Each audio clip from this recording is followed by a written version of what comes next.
hoy nos metemos con dos textos que tienen miradas, bueno, fascinantes y casi diría opuestas sobre la fe, la espiritualidad, aquí en Occidente. Sí, totalmente opuestas a primera vista. Exacto. Por un lado, uno que dice que esta época es la mejor, vamos, ideal para conectar con lo divino de forma personal, libre. Ujú. Y por otro, uno que lamenta un gran abandono de Dios. Pero ojo, no por la razón, sino por, ¿cómo decirlo?, una mala gestión de la idea de Dios. Algo así. Sí, como si hubiéramos entendido mal el concepto. Eso. Los textos son fragmentos. Uno es La era de la fe libre, Dios sin coacción, y el otro, El gran abandono, cuando la sociedad le dio la espalda a Dios. Nuestra idea hoy es, bueno, desgranar esto, pillar los matices, ver qué nos cuentan de cómo buscamos sentido hoy en día. Vale. ¿Estamos en la mejor época para creer o en una de desconexión total? Ok, vamos a analizar esto a fondo. La tensión está ahí, ¿eh? Es palpable desde el principio. Un texto habla de como un renacimiento silencioso. Gracias a la libertad que tenemos, que es brutal, y Ajá. el otro dibuja una sociedad un poco, pues eso, huérfana de significado, porque le ha dado la espalda a lo trascendente. Lo interesante va a ser ver si de verdad no encajan, o si en el fondo se complementan. ¿Y qué significa todo eso, claro? Pues venga, empecemos por el primero. La era de la fe libre. El argumento de partida ya es fuerte, ¿eh? Dice que justo la falta de coacción, de presión institucional o física, es lo que permite hoy una fe auténtica. Exacto. Auténtica de verdad. Una idea que choca, si piensas en cómo era antes. Claro, el texto lo contrasta mucho con el pasado. Antes la fe estaba marcada por el miedo, ¿no? La Inquisición es el caso extremo, pero, bueno, también la presión social, la familia, Ya. o simplemente la ignorancia. No todo el mundo podía leer los textos sagrados, ni acceder a otras interpretaciones. La fe era, muchas veces, algo impuesto, o heredado, sin más, no una elección. Y en ese escenario, me parece súper interesante cómo reinterpreta el laicismo. No lo ve como el enemigo de la fe, que es la visión habitual. Para nada. Al contrario, lo presenta casi como su garante, como la condición para que sea auténtica. ¿Cómo es eso? Pues mira, al separar Iglesia y Estado, se crea, el texto lo llama un mercado libre de las ideas espirituales. Un mercado libre. Sí, un espacio donde las religiones, las distintas visiones, ya no pueden imponerse por ley o por la fuerza. Tienen que convencer. Claro. Tienen que atraer por su mensaje, por su coherencia, por lo que sea. Se acabó eso del monopolio de la salvación que tenían algunas. Y esa libertad, pues, es la base para una búsqueda espiritual más adulta. Más personal. Una libertad que, además, hoy tiene un aliado brutal. El acceso a la información. Internet es increíble. Totalmente. Piensa que tienes al alcance los textos fundacionales de todas las religiones. La Biblia, el Corán, los Vedas. Y no solo los textos básicos, comentarios, interpretaciones, obras místicas que antes eran casi secretas. Exacto.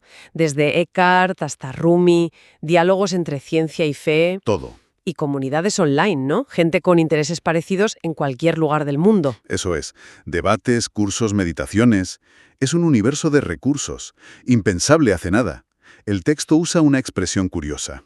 El creyente a la carta. Suena un poco superficial. Toda esa información puede, pues eso, informarse, comparar, ser crítico. Ya. Y construir activamente su propia visión, su síntesis personal de lo trascendente. No traga sin más. Hablas de construir una visión propia. Eso me llega a otro punto clave del texto, el Dios personal.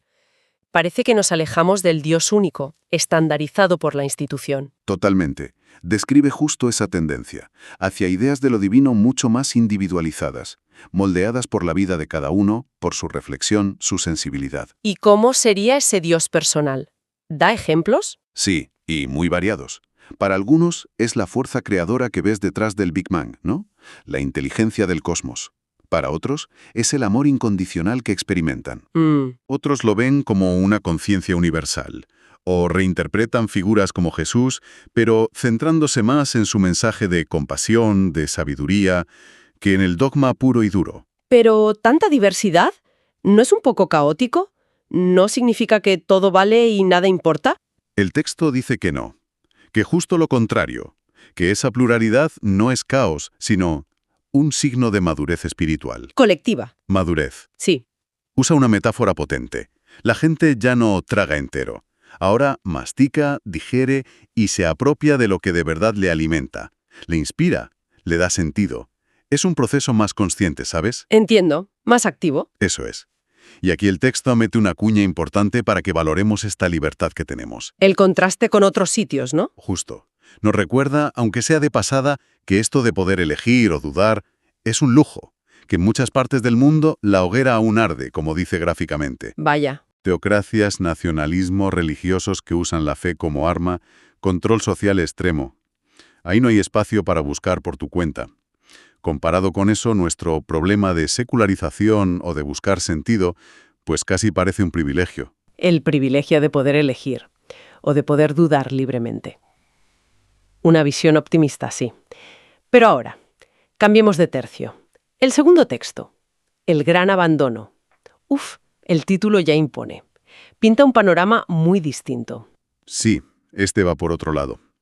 Dice que sí, que hay un abandono de lo trascendente aquí en Occidente, pero que el problema no es el que solemos pensar. ¿A qué se refiere? Pues argumenta que no hemos dejado a Dios por la ciencia o la filosofía, necesariamente, sino por algo más, digamos estético o moral. Hemos rechazado la idea de Dios porque no nos gustan las versiones que nos han vendido. Señala una paradoja curiosa. Las encuestas dicen que más del 80% de la gente en el mundo cree en algo superior. Pero aquí, en Occidente, la influencia pública de lo espiritual o se reduce, o peor, está como secuestrada por los extremos. Habla de secuestro de la idea de Dios. ¿Qué quiere decir con eso? Pues identifica cómo ciertas estructuras, a menudo muy rígidas, muy conservadoras, han conseguido acaparar el discurso sobre Dios. Han proyectado una imagen muy concreta. ¿Qué imagen? Un Dios que juzga más que ama, que impone normas en vez de inspirar libertad, que separa entre buenos y malos. Un Dios usado como un garrote moral, dice el texto, para controlar, para excluir. Claro. ¿Y esa imagen? ¿Repele? ¿Normal? Repele a muchísima gente, sobre todo a quien valora el pensamiento crítico, la autonomía, la compasión, los derechos humanos. El impacto de esa imagen negativa es tremendo, aleja a generaciones. Y la reacción lógica es huir, rechazarlo todo. Exacto. Es comprensible. Mucha gente asqueada con esa caricatura, pues se va al ateísmo, al agnosticismo, a un laicismo a veces muy combativo. O simplemente pasa de todo lo que suene a espiritual. Ya. Pero ahí, dice el texto, cometemos el segundo error. La famosa metáfora. Tirar al niño junto con el agua sucia de la bañera. O sea que al rechazar, con razón, las instituciones o los dogmas que no nos gustan, nos hemos llevado por delante casi sin querer la posibilidad misma de buscar algo más profundo, de una espiritualidad personal. Confundimos la caricatura con el original, la institución con la esencia. ¿y el resultado? Pues una sociedad que, aunque tenga de todo materialmente, se queda como huérfana de significado. A nivel existencial, perdemos la conexión con el asombro, la trascendencia, el sentido último de las cosas. Esto abre un melón interesante sobre las alternativas, porque el texto critica un tipo de ateísmo en particular, el ateísmo vacío, ¿no? Sí, y es importante ese matiz. No critica no creer en un Dios personal, que es una opción perfectamente válida. Critica una actitud, una que no solo no cree, sino que activamente desprecia, ridiculiza, ve como una tontería cualquier búsqueda espiritual, cualquier anhelo de algo más. Entiendo. Ese ateísmo vacío, dice el texto, se queda corto, porque vale, la ciencia explica genial el cómo funciona todo, pero deja sin respuesta el por qué. El sentido de la vida, el sufrimiento, la muerte. Eso es. Porque estamos aquí, ¿cómo lidiamos con nuestra mortalidad? ¿Qué sentido tiene el amor, el arte? Negar que esas preguntas sean legítimas o despreciar a quien las explora por vías no materiales, pues deja un vacío. Un vacío que, según esto, nos deja atrapados en una falsa elección, o el fundamentalismo religioso que repele, o un materialismo que ignora nuestras preguntas más hondas. Exactamente. Y en medio de esa pelea, la idea de Dios o de lo trascendente, entendido de forma más amplia, más liberadora, pues se queda ahí atrapada, distorsionada, o la ignoramos. Ya. La gente le da la espalda, pero no necesariamente a la posibilidad de lo divino en sí, ¿sabes? Sino a las únicas versiones que parecen estar sobre la mesa. Vale. Entonces tenemos las dos visiones. La era de la fe libre, súper optimista con la libertad actual, y el gran abandono, que lamenta la desconexión por culpa de esas malas representaciones. ¿Cómo encaja esto? ¿Se contradicen totalmente? Pues igual no tanto como parece. Podríamos pensar que son como dos caras de la misma moneda. De una realidad compleja. Ajá. De hecho, la libertad brutal que celebra el primer texto podría ser justo la condición que permite el abandono del que se queja el segundo. A ver, explica eso. Si tienes total libertad pero no tienes una guía, o no buscas activamente, o si las únicas opciones espirituales que ves son esas versiones negativas, secuestradas de Dios, pues es normal que mucha gente use su libertad para decir hasta luego, ¿no? Claro, ¿tiene sentido? La libertad es una herramienta. Necesita, no sé, dirección, opciones atractivas. Si no, puede llevar a la confusión, a la indiferencia o al rechazo total. La libertad como condición necesaria, pero no suficiente. Vale, lo pillo. Y el segundo texto no se queda ahí, en la queja. Propone algo, ¿verdad? Una salida. Sí, y es la idea que me parece más potente. Democratizar a Dios. Suena fuerte. Democratizar a Dios. Sí, es una propuesta sugerente. La idea es aplicar a lo espiritual los mismos principios que defendemos en política. Libertad de pensamiento, de exploración, de expresión. Vale. Que cada persona sienta que tiene el derecho y las herramientas y el ánimo para forjar su propia comprensión de lo divino, sin intermediarios que impongan nada. Pero ¿cómo se hace eso en la práctica? No es votar sobre Dios, supongo. No, claro, no va de eso. Se refiere más bien a quitarle el monopolio de la definición a las instituciones o grupos que se han erigido en portavoces únicos. Ya. Y a la vez, animar a cada persona a explorar y definir esa conexión por sí misma. El texto insiste en que ese Dios democratizado no tiene por qué ser el señor de la barba. Apunta a algo que llaman la fuerza con F mayúscula. La fuerza. En plan Star Wars. Bueno, la referencia igual no es casual del todo, en el sentido de una energía que está ahí. Pero lo describe de formas más filosóficas o experienciales. ¿Cómo cuáles? Pues mira, puede ser el amor incondicional que a veces notas, o el impulso creativo que ves en el universo, en el arte, o la conciencia profunda que parece conectar todo, o sentirte parte de la naturaleza, o la fuente de tus valores éticos más profundos, la compasión, la justicia, o esa chispa de bondad que surge a veces donde menos te lo esperas. Entendido.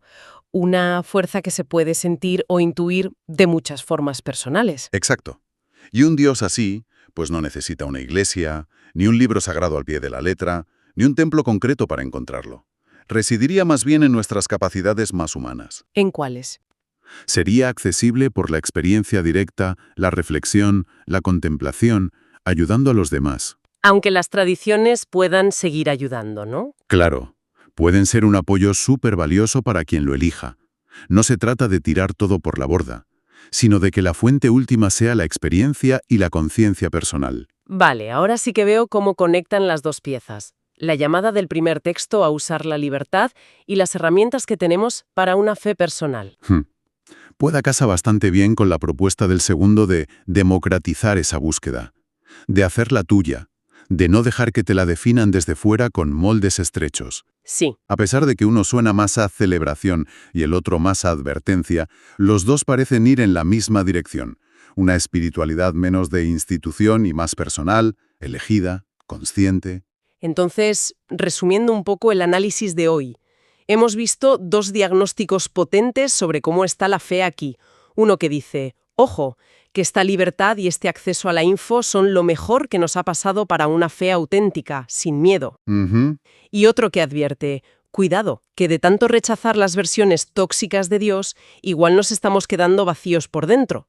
Exacto, pero el punto donde parecen encontrarse es claro. Los dos, a su manera, valoran una conexión personal, libre, significativa con lo trascendente. Llamarlo como quieras. Ya. El hilo conductor es ese cambio histórico que estamos viviendo. Pasamos de una fe que te venía dada, por herencia, por presión social, a una espiritualidad que cada vez más se elige, se construye, se valida desde dentro. Lo que nos deja con una doble invitación, me parece. Yo creo que sí. Por un lado, valorar esta libertad que tenemos, que es enorme, y no siempre ha sido así, ni lo es en todas partes. Cierto. Pero por otro, asumir la responsabilidad que viene con ella. No vale solo con ser libre de imposiciones. Hay que usar esa libertad para algo. ¿Para qué? Pues para buscar. De forma activa, consciente, crítica, sí, pero también abierta. Para, como dice el segundo texto, desinstitucionalizar la fe, que nadie tenga el monopolio, y personalizar nuestra conexión con esa fuerza esencial, sea lo que sea para cada uno. Y esto nos lleva a una reflexión final, ¿no? Una pregunta que queda flotando después de todo esto y que quizás le resuene a cada persona de una forma distinta. Adelante. En esta época, con tanta libertad y tanta información, ¿cómo podemos construir una espiritualidad personal que sea de verdad profunda, que nos alimente? ¿Cómo navegar este camino sin caer ni en dogmas, viejos o nuevos, da igual, ni en un nihilismo que nos deje vacíos o indiferentes ante las grandes preguntas? En resumen, ¿qué pasos podemos dar, cada uno, para aprovechar esta oportunidad de democratizar lo divino en nuestra propia vida?